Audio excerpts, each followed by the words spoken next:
You know Graybar for electrical parts, but there's one more thing you may not be thinking of us for that can help maximize your next project's total value.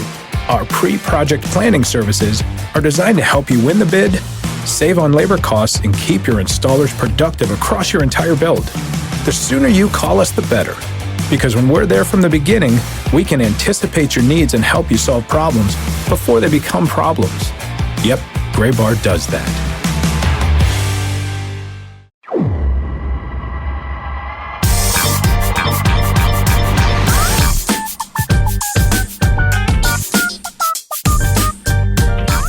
Kevin Crone just homered again.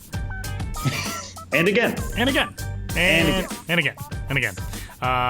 That'll be a theme of the early moments of this podcast as we welcome you into this episode number 222 of the show before the show. Evidently, this is a very metaphysical number. Apparently. If you Google 222, it's just what is the spiritual meaning of 222 over and over and over again. It's not like my typical Google search of our episode numbers where it's like, oh, this is a arithmetic, number. This is something from algebra. This is something that happened in 222 AD. This is more like this is something very spiritual. Huh. Who knew? So, undoubtedly, this episode will bring you all kinds of good fortune and other modes of happiness as we say hi. I'm Tyler Mon. He's Sam Dykstra. And we talk about minor league baseball every week. And if you want to get in touch with the show, you can. Podcast at MILB.com.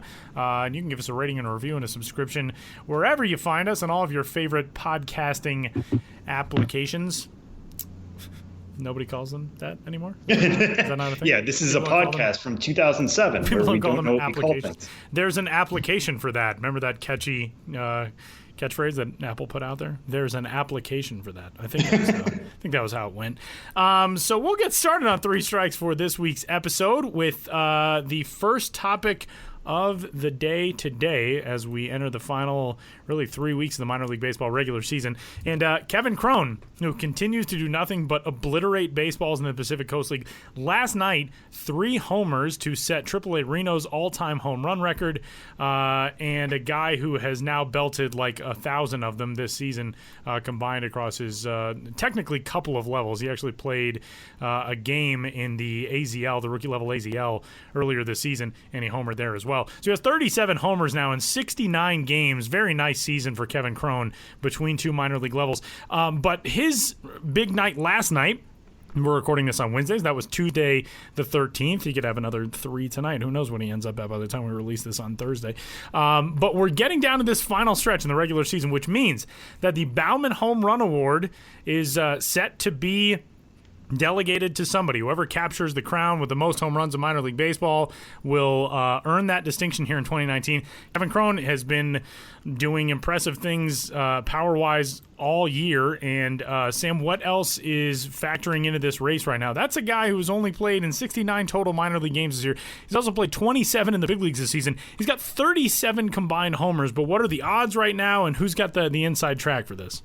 Yeah, Crone's numbers are insane, obviously. Leading the entire minor leagues in home runs at 37 is nuts. But in the Pacific Coast League, he technically doesn't have enough plate appearances to qualify for the batting title. It'd be one thing if I just said, like, oh, hey, that'll happen. He split a season, whatever. No, the guy's hit 36 home runs in 68 games. And doesn't have enough plate appearances to be like the OPS leader or whatever. And we'll get into that later. He might not even be the OPS leader. I'm not entirely sure if he had qualified. But the thing Kevin Crone has done better than any minor leaguer this year is hit dingers at an incredible rate. And yes, a lot of that is at AAA. AAA is playing with the Major League ball this year. That's incredible. All these other guys at AAA are playing with the same ball Kevin Crone is. Nobody is utilizing it as well as he is. So you asked me to kind of go through odds right now. He leads the entire minor leagues with 37 home runs. In second place is Seth Brown with the Las Vegas Aviators. He's got 34. Kyle Tucker has 32. Jared Walsh, the Salt Lake Bees, has 30. Sam Hilliard of the Albuquerque Isotopes also has 30. And Mason Martin, Pittsburgh Pirates prospect, number 19, split between Class A Greensboro and Class A Advanced Bradenton, also tied with Walsh and Hilliard with 30. That is fascinating to me that he has 30 home runs. I'll get into him in a second. In terms of handicapping this race the rest of the way, since most of these guys are AAA players, there's always the potential of somebody getting called up. I mean, Kyle Tucker, this is his second year of destroying AAA pitching. You would hope he's going to get a look here the rest of the way. But the Astros may wait until his season is officially over with Round Rock until they move him up. Seth Brown probably going to be sticking it out the rest of the way with Las Vegas. Jared Walsh has been up and down between LA and Salt Lake this year. He can also pitch, so the Angels haven't been afraid to bring him up when necessary. He could be going up. That could hurt his chances here, but I don't think he's going to complain about it. Sam Hilliard, I don't think Sam Hilliard's made his Rockies debut, right, Tyler? Correct. So he's probably somebody who's going to wait it out. One thing I want to highlight, though, is the schedule. If we look at how where these guys are going to be playing the rest of the way, it's actually going to be really interesting. A lot of these guys are going to face each other in the PCL the rest of the way. Reno is going to Vegas, so then you've got Crone against Brown from the 19th to the 21st. Salt Lake is going to Reno from the 22nd to the 25th, so that would be Walsh against Crone. And then Reno is going to Salt Lake, again, the same matchup to finish out the year, August 30th to September 2nd. All three of those parks, Vegas, Reno, and Salt Lake, are extremely hitter-friendly, even for the PCL. That you would have to think is really going to help Kevin Crone. Some of these other ones, Vegas, Seth Brown is also traveling to Albuquerque. That could probably help him out. But the fact that Kevin Crone has a 3-homer lead right now, he's the runaway favorite. This is the 4th time in his career that he's had a 3-homer game when he did that on Tuesday. It's the 2nd time he's done it this year. He can turn it on almost at will with the power. He has been up in Arizona, as you mentioned, Tyler. I can't imagine they would take this away from him. Also, just because he's a first base only DH type playing for an NL organization. Going to be tough to get him playing time anyways. Let him go for this, see what happens. It would be really interesting. Pipeline did a story on this, and I don't want to take anything away from their content. Go out and read what they wrote. But Aristides Aquino is on this incredible run right now with the Cincinnati Reds, setting home run records, because of a changed stance and all that. And they wrote this story on who could be the next one. I think Crone, I don't think he could do what Aquino's doing by any measure. Literally, it's historic.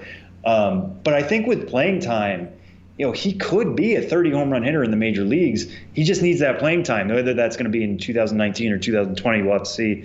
We'd love to see an AL team go out and get him, give him a chance like Yordan Alvarez was getting, or now has with the Astros, because they're a DH league. They play in a DH league.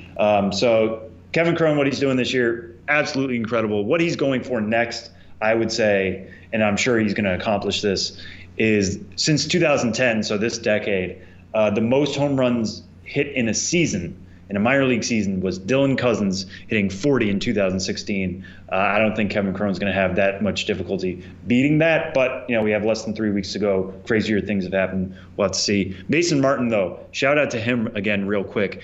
He's playing in the Florida State League, which is one of our more pitcher-friendly leagues, trying to catch up to these guys. Going to be incredibly difficult. He's hit 7 home runs in the FSL since he got the bump from the Sally League. That's actually the most in the FSL since he got the call. So, that was, I think, early July. So in about 5 weeks, he's hit 7 home runs, and that's the most in that league. It's really difficult to hit there. He's kind of behind the 8 ball as far as that goes. But exciting for him that he's in this role without getting to play with the AAA ball, without getting to play in some hitter-friendly parks. Shout out to Mason Martin for even getting his name in this discussion. Strike two this week kind of continues along the same line. It's not just that we have single-season individual homer marks being set, but we also have a whole lot of other statistical races to keep tabs on. The Pacific Coast League all-time home run mark is probably not under threat because back in the 1970s, I believe, the Sacramento Solons played at a field that had like 240-foot outfield fences.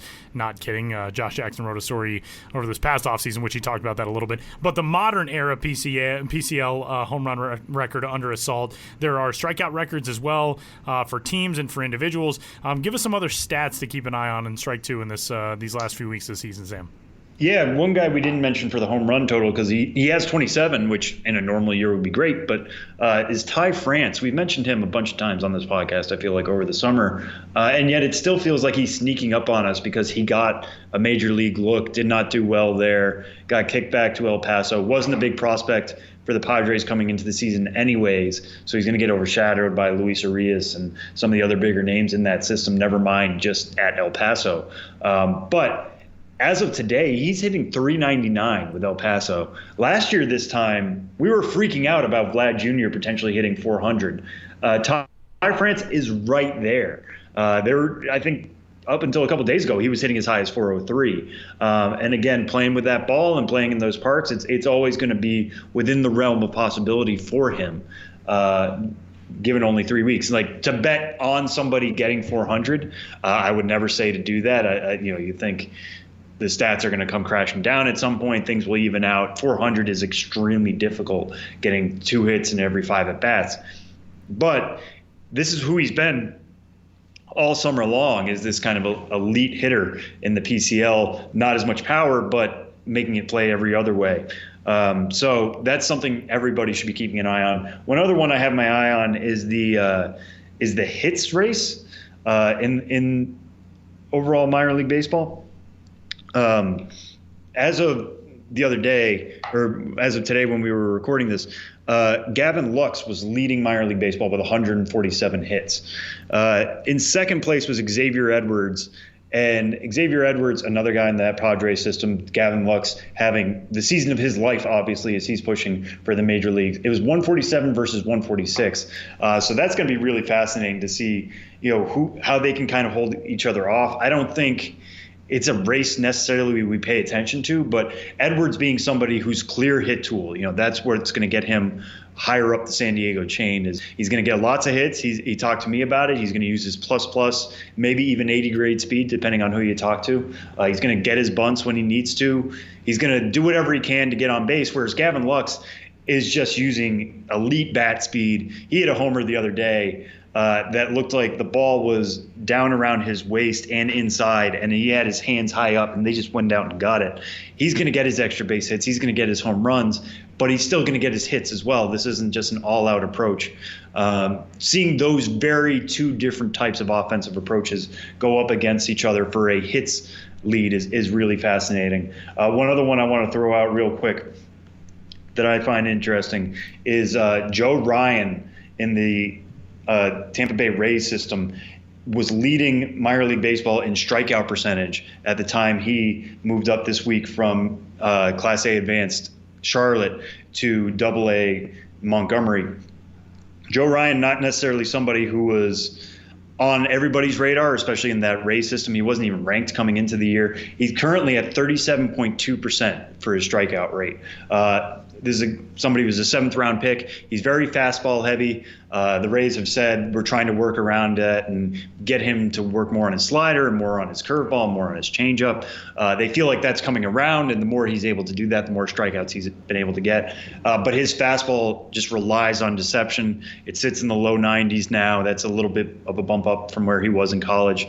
And it's deceptive, and it also has a little bit of bite to it. So it's moving just at the end, and it's very difficult to pick up at the beginning, too, because of that deception.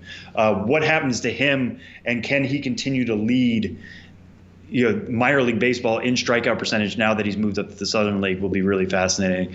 So those are just some of the numbers we're going to be paying attention to here in the last couple of weeks. And strike 3 this week, the San Francisco Giants organization has really, I don't even want to say quietly over the last few years, but somewhat loudly put together really nice international signings. And one of their most recent big talents, Marco Luciano, has moved up to the Salem Kaiser Volcanoes after a fantastic start to this year with the AZL Giants Orange, not to be confused with the AZL Giants Black. There he slashed .322, .438, .616 in 38 games. He's now up a Class A short season. He's 17 years old, young shortstop prospect in that organization.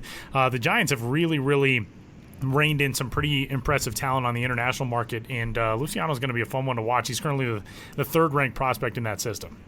Yeah, and I wouldn't be surprised to see him pop up even higher as time kind of goes along. Luciano feels like that next line of I don't want to make this too easily because they're all different players and they all bring different skill sets. But Vlad Jr. was the exciting young teenage prospect at a certain time. Last year it became Wander Franco. This year Franco really took the mantle from Vlad once Vlad graduated. Luciano seems set up to be that next guy behind Franco, that middle infield prospect, a guy who could stick to shortstop potentially. He's only 17 years old right now.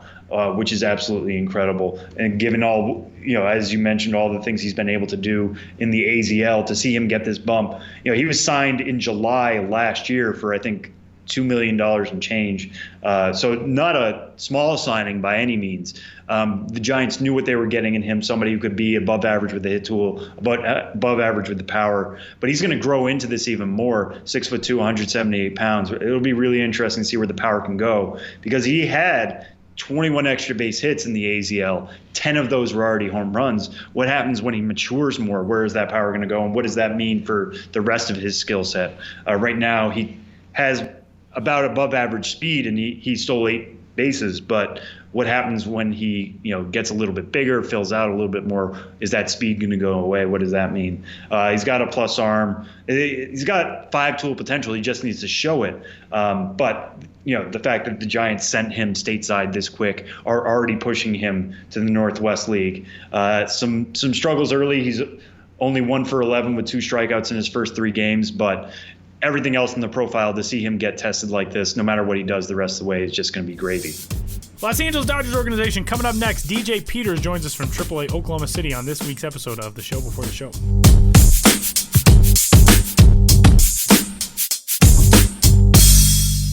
We're heading to the Pacific Coast League on this week's episode of The Show Before the Show, and there we find the 13th ranked prospect in the Los Angeles Dodgers organization, DJ Peters, who joins us from the AAA Oklahoma City Dodgers. DJ, what's going on, man? How are you? I'm doing well, guys. Thank you for having me. Absolutely. Thanks for joining us. So this season for Oklahoma City went from good and fun to start the year to being like absurd and covered nightly on MILB.com. It feels like this season, like 1 through 9, the lineup every night, the pitchers that have come through that have graduated to the big leagues. What has it been like being part of this Oklahoma City roster? You've been there for 40 games now in total, started the season with Tulsa, but the energy in Oklahoma City this season seems outrageous. Yeah, no, it's been a lot of fun. It's been an absolute blessing to be a part of. Like you said, lineup 1 through 9, and even like the pitcher from time to time, can swing it a little bit. So we had guys like Will Smith and Matt Beatty and Kyle Garlick and Edwin Rios, who are all in the big leagues now, and in the lineup as long as myself and Gavin Lux. And it's been special for sure. These past 40 games have been really, really fun, and we're just looking forward to ending the year on a high note. Last season, DJ spent 132 games with Tulsa. You go back there to start this year, and being back in the Texas League, already having a season of experience under your belt, what do you think the biggest difference was in year 2 in that league versus year 1, and what kind of enabled you to make the jump to AAA? I think it was just being, familiar with, like the league, the towns and cities we all, go to, the ballparks and stuff like that from, a defensive standpoint and also an offensive standpoint. So, I think it was really good, to, spend some time there and, had a lot of fun, made a lot of really good relationships, with, teammates and, players that, I played against. So really, really excited to be here now, though, and play out in the PCL. Yeah, and then one thing that kind of stood out to me, at least the way your season has gone so far, is you were always kind of a big power guy, but also a big strikeout guy. Last year, you struck out 34% of the time. This year, that's down a little bit from there. I know strikeouts aren't as big a deal in the modern game as they used to be, but what have you done this season to kind of adjust and, kind of make more contact, make better advantage of the power you do have? Definitely just sticking with my plan, sticking with my approach on that, splits on that, pitcher I'm facing that night, or, how my body's feeling, kind of just listening to, everything, our, hitting coaches to our development coaches and stuff like that. So, I feel great. A guy like me, I'm gonna hit, for power, which is also going to come along with, some strikeouts here and there, which, like you said, and today's game is, kind of something that happens now, but definitely wanted to tackle that this year, and I feel like I have. And Tyler asked you before about going back to Tulsa and allowing yourself to jump to AAA.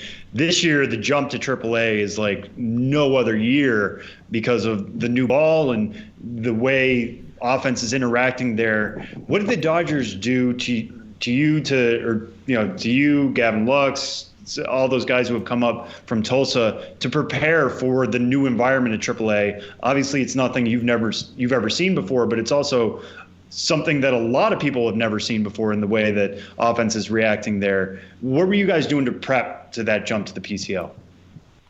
I think it was just us being familiar with the guys up there, the hitting coach up there, all the coaches up there. Actually, Travis Barberry, who is our manager right now, used to be our catching coordinator. So, Gavin and I both came up with him ever since we signed in 2016, which I think, really helps, you feel like home. And then also players that, we played with, the years before. My best friend, Will Smith, Drew Jackson, Mitchell White, all those guys were up there who were in our draft class or guys that we played against, like I said, or with, like I said. So I feel like being around people with, familiar faces helps a lot coming into a new, team.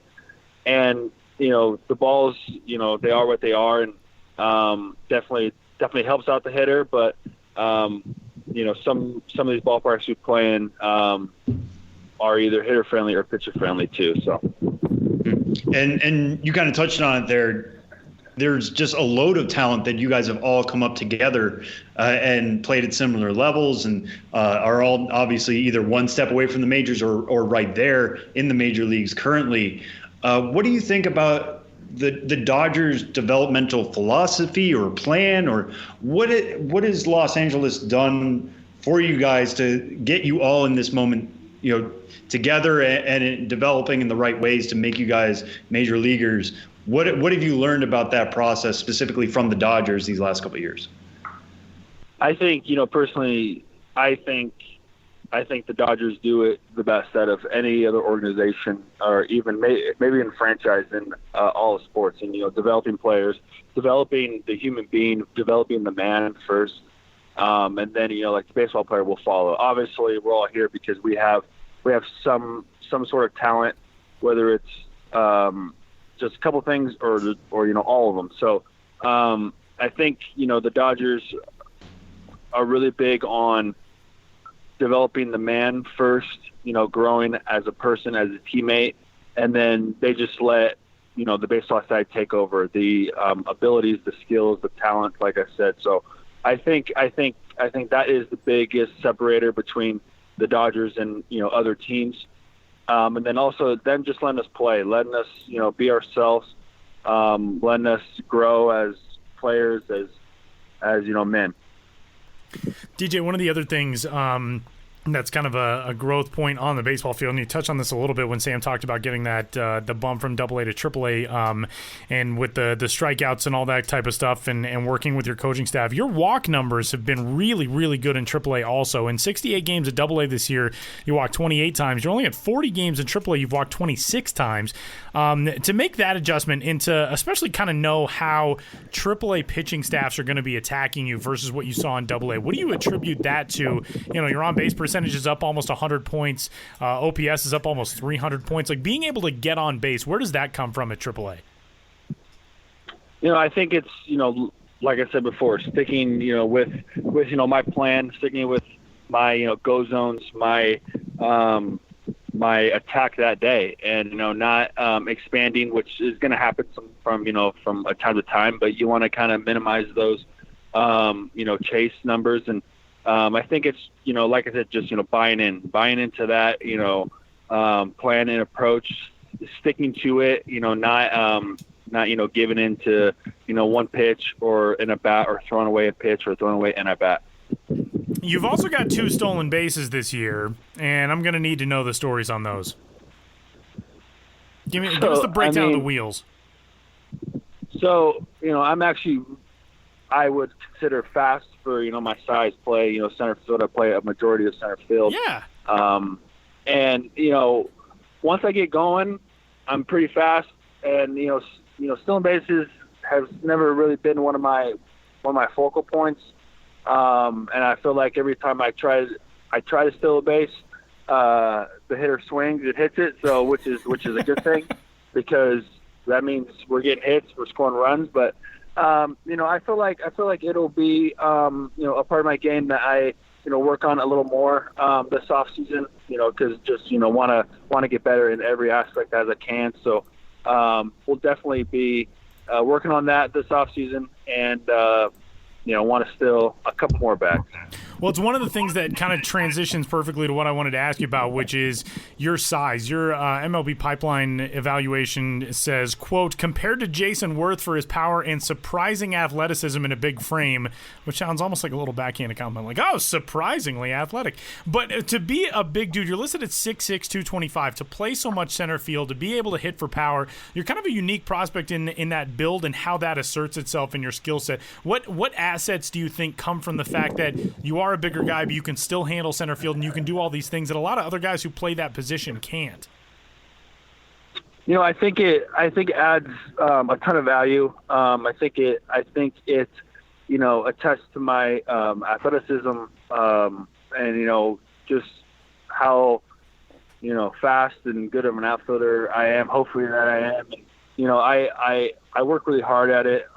Definitely, people want to improve, in the box, but I want to improve just as much in, the defensive side of it, because it's 50% of your game.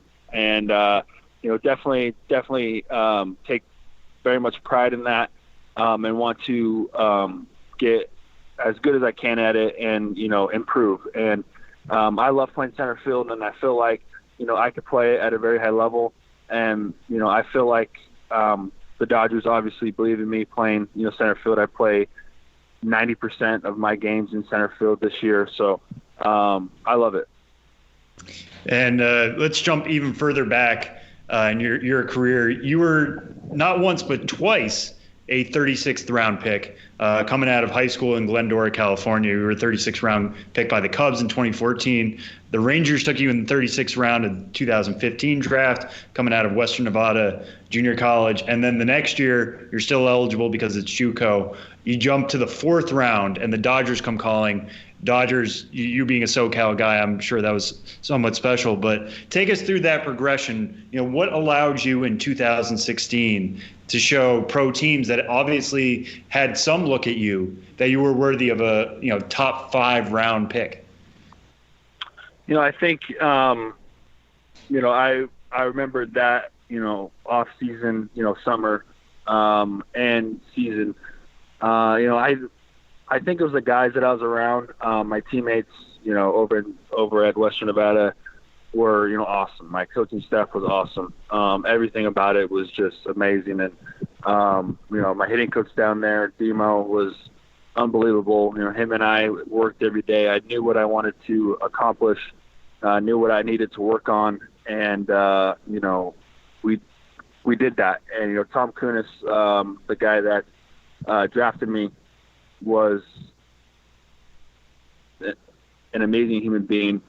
He believed in me right from the get-go, and there was a lot of teams who liked me. I did that, and the Dodgers called my name first, and obviously it being the Dodgers, growing up a Dodgers fan, was really, really special. But to be picked in the MLB draft is special right off the bat. And was picked high enough to where I signed, and I've loved it ever since. And you mentioned being a Dodgers fan. So when you were growing up, playing in the street, playing in the backyards, playing in the fields, whatever, who were you envisioning yourself as? Who were some of the Dodgers you were looking up to growing up? Matt Kemp, Russell Martin, I have been around, have actually played on the same field as them. Matt Kemp last year at spring training, Russ Martin this year. And, like Sean Green was my favorite player growing up. Nomar, you can name it, right? And it's special knowing that, I get to, play with, which kind of sounds weird, or against in the, near future. So it's special for sure. And, it's something that I cherish greatly, and it's something that I don't take for granted. Yeah, and when you are one step away, we ask this of AAA guys all the time, do you feel it? Do you taste it yet? Because you are one call away at this point. But being, a California guy, I'm sure you were envisioning this when you were 5 years old, and now it's even closer. What do you envision that moment being like, getting that first time stepping into the box at Dodger Stadium, whether that's this year, next year, whenever? What is that moment going to be like, do you think? I think it's going to be very special. I think it's going to be an absolute blessing first and foremost. And I think, there's going to be a lot of emotion. I'll have, my entire family there. And I think it'll be something that, I will never forget, obviously. But, I think it's going to be a test to everything that I've done. And, like you said, 36 round pick twice. Definitely wasn't happy about it, but, everything happens for a reason. And, I'm very grateful and very happy that it didn't work out before, because, I love the situation that I'm at now, and, absolutely love it here. And, the Dodgers is, like I said, one of the best organizations in all sports. So, I think it's going to be amazing. All right, DJ, last thing for you. We got to end on this question. You gained some early acclaim in your career for having some of the best flow, not just in minor league baseball, but like in all of baseball. The DJ Peters hair was as good as I think, any long hair in maybe sports. And it's gone now. You're a freshly clean cut, and your headshot from Oklahoma City, very straight on and business-like. What happened with the flow? What was the deal there? I think it was just time. It was time for a change, and I absolutely love it. Playing out in Oklahoma, I don't know if you guys have ever been out here, but it's not the coolest. My hair goes super fast. I mean, I feel like I have to get a haircut every other week, but it'll come back at some point. But as of right now, I'm enjoying the clean cut business look. That's the nice thing, is you can still get it back at some point relatively quickly if it grows that fast. And believe me, on behalf of guys who don't have good hair, never have had good hair, and certainly don't have hair that grows that fast anymore, please, just live that life, man. Embrace it, because the rest of us are so jealous. That's awesome. DJ Peters, who you can find with the Oklahoma City Dodgers, of course, as we enter the final few weeks now of the minor league regular season, which is insane. You can also find DJ on Twitter at 8Peters. And DJ, thanks so much for the time, man. We really appreciate it, and best of luck the rest of the way in OKC. Awesome, guys. Thank you very much for having me. God bless you guys, and take care, all right?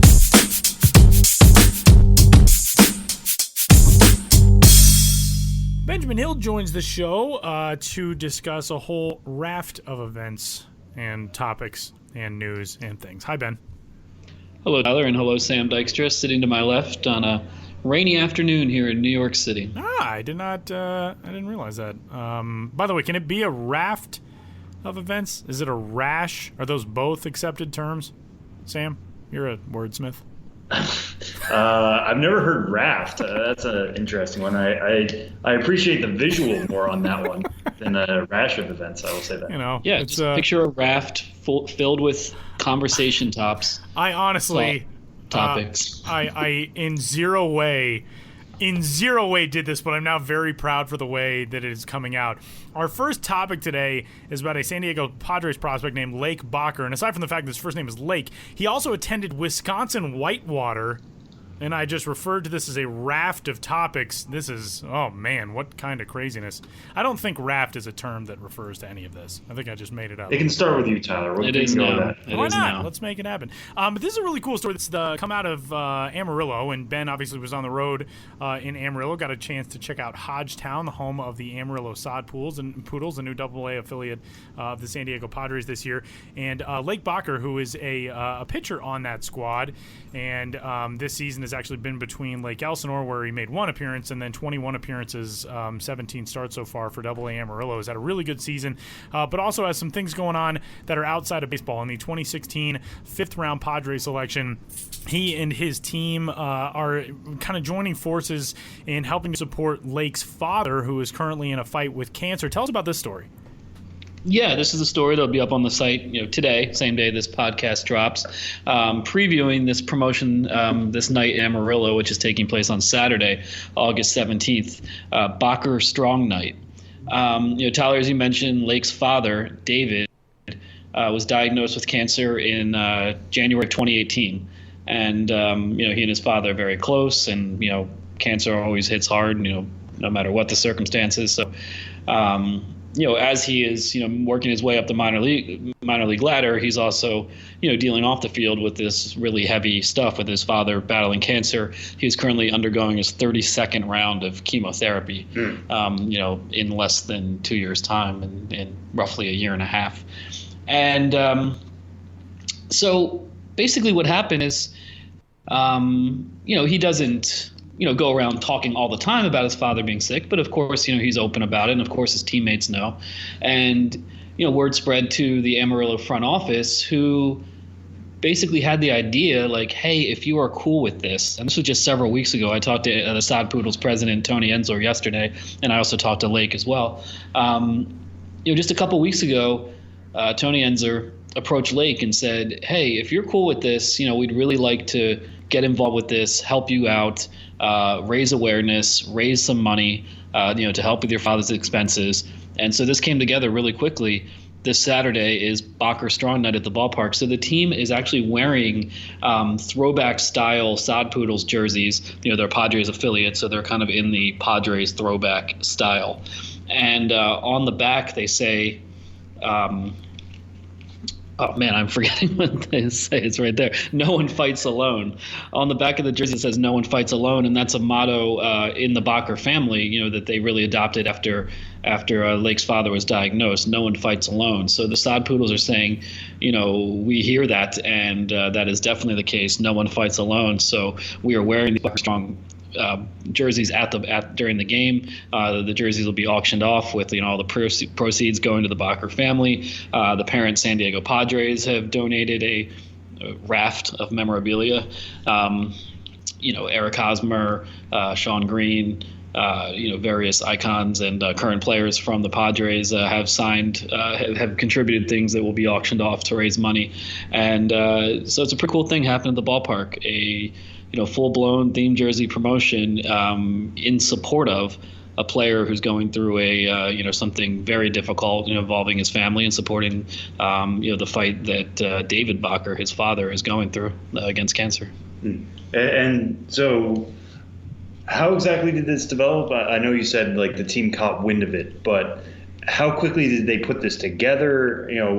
Did they need his permission, or did they just say, hey, we have chosen August 17th. That's going to be Bacher Strong Night. We're doing this for you.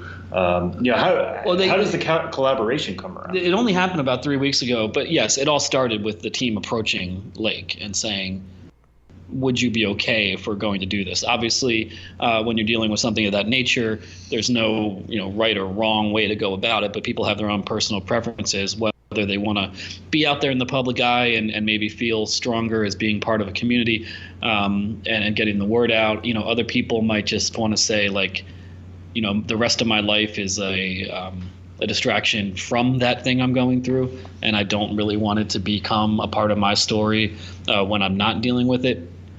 Lake took the approach that, hey, I want to do anything I can to support my dad, and I want to raise money and awareness, not just for their own medical expenses, but raise awareness with what he's going through. His cancer, Lake told me, His father's cancer started in the esophagus and spread from there. So esophageal cancer. But yeah, it all starts with Lake being on board. But we've seen a lot of charitable things happen in the minor leagues. We just had our colleague Michael Avalone write a story about a somewhat similar effort within the Mets organization. Supporting a player's daughter who has cancer. So we see this thing more and more. But I can't think of one where there's been kind of like a themed jersey around a player on the team supporting that player's family member. I think that's a new one. Ben, last week we talked a little bit about, even though we're coming down to the end of the season, you've got a trip planned and promised us some more details, and you were headed back to the kind of DMV area, as they call it, but Potomac and Hagerstown are coming up for you. Yeah, I wanted to get on the road one more time. Already hit all 3 new ballparks this year. Hit a bunch of other parks, in conjunction with those new ballpark visits. Took a jaunt last month up to Syracuse and Auburn, and I wanted to get out there one more time and decided, maybe not go too crazy ambitious with it, but still get out there on the road. So I decided, hey, why not Potomac? Potomac and Hagerstown. The motivation for that is Potomac, the Nationals, they have played at the Fitzner Stadium, for over 3 decades. There have been plans in the works to replace that stadium for a long time. It's finally happening now. They're moving to Fredericksburg next year. I know the construction timeline is a little it's very accelerated right now. So, you never know for sure if this will really be their last games at the Fitz, but I'm going to treat it like that. It's certainly the last regular season finale.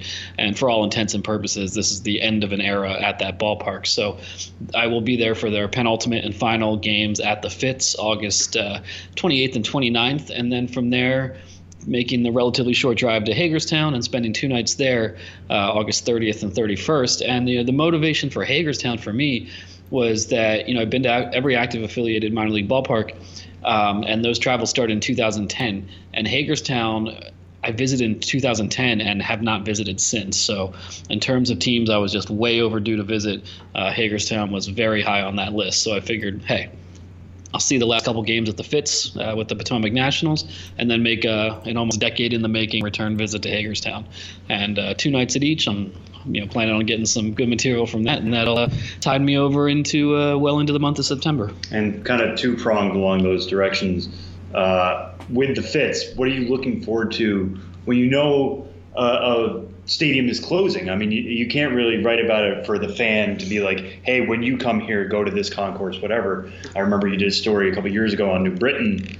You were at the last game there. And then for Hagerstown, what is on your list to see, 9 years later now? What do you expect to have changed in the Sun Stadium?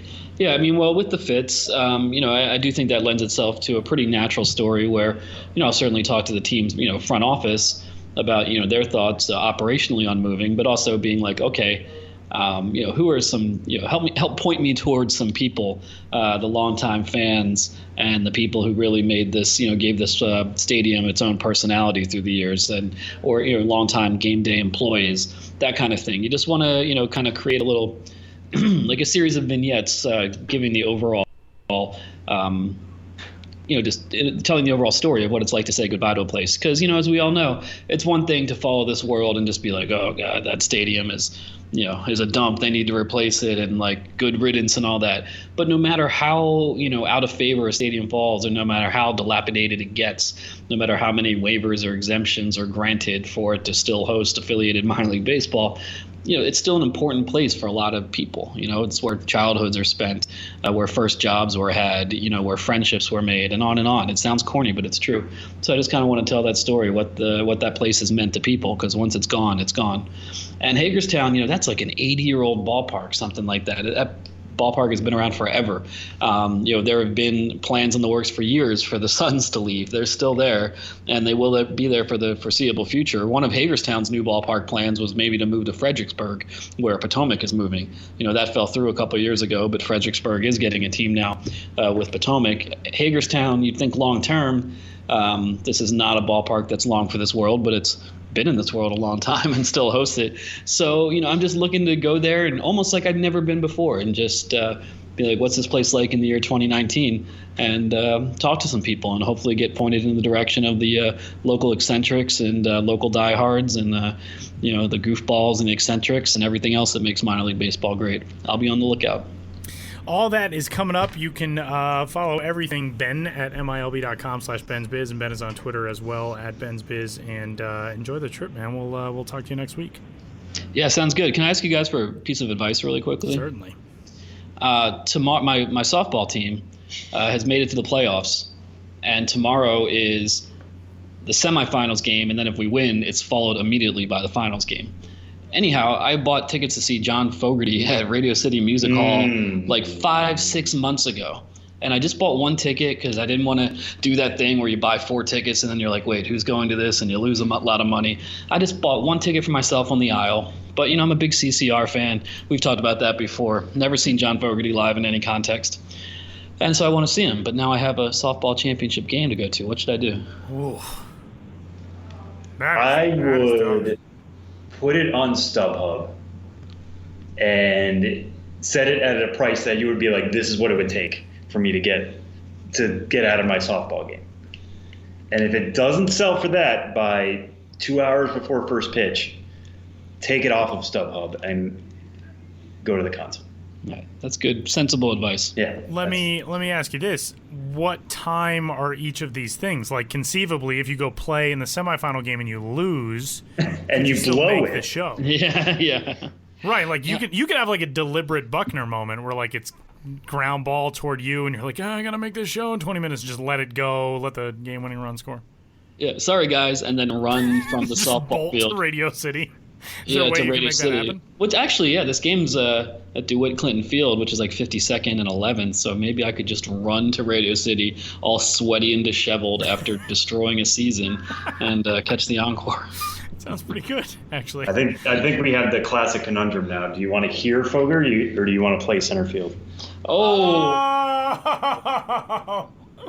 Oh my God! Sam may have just topped every Sam Dykstra joke, and I did not know that was possible. That was impressive. I've got nothing to say. You nailed it. Thanks, Ben. Good luck with your decision. Thanks, guys. Thanks for your advice and support.